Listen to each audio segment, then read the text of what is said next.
to here you are. What do you do? See, I can't do it looking at you. I have to like look somewhere else. Because if I look at you, I'll just stop. I'll stand here and then you look just past the camera, like over there somewhere. Alright, now I'll get myself back together. Okay, here we go.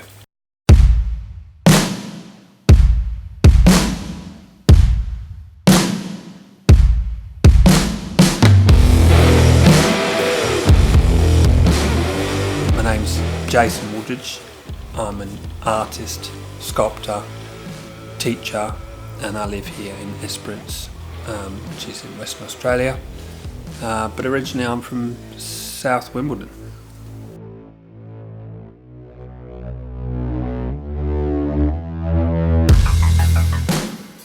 Most of my materials that I make sculpture from are scrap materials or waste materials. So half of what I make is using scrap materials from agriculture or industry, just normally small little offcuts or little pieces that are odd shapes, and then I kind of cut and weld those into my sculpture. And then other parts I'll forge particular shapes, and most of the sculptures I make are small enough to manufacture them from offcuts and scraps.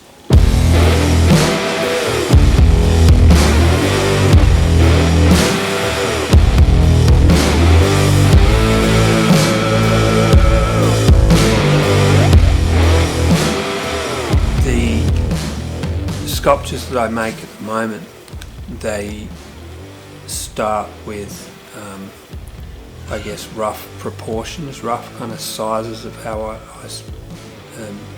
foresee it finishing out, and it might just be a chalk outline, often just a chalk outline to give me a rough proportions, and then I kind of don't really work in the same way each time, so it's just I just kind of work by eye really, and sometimes it starts with a fascination with a particular animal. Sometimes it comes from a conversation or an image I might have seen in a magazine, or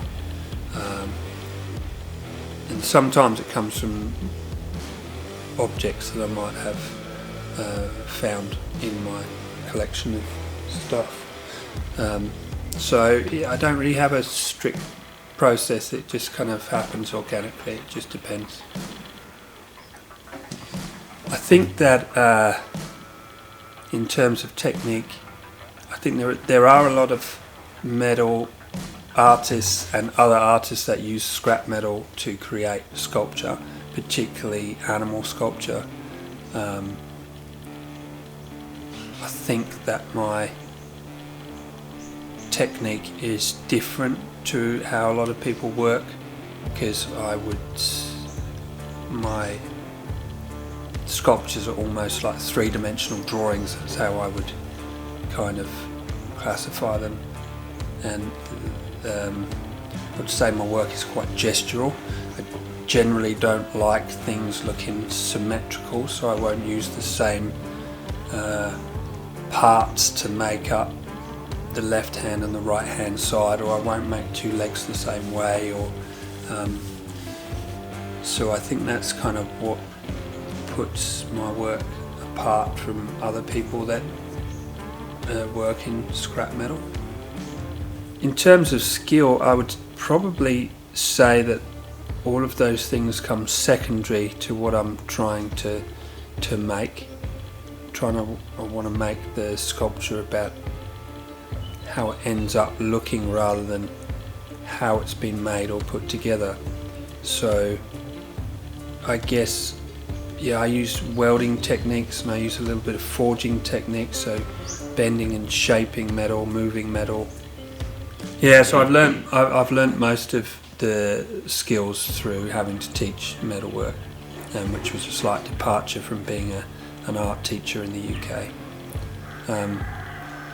So to an extent, I've learnt welding techniques and forging techniques from friends, from the internet, from books, from watching professionals. but my work's not really about how I've done things, it's about the whole thing. The whole is greater than the sum of its parts, if that makes sense. Yeah.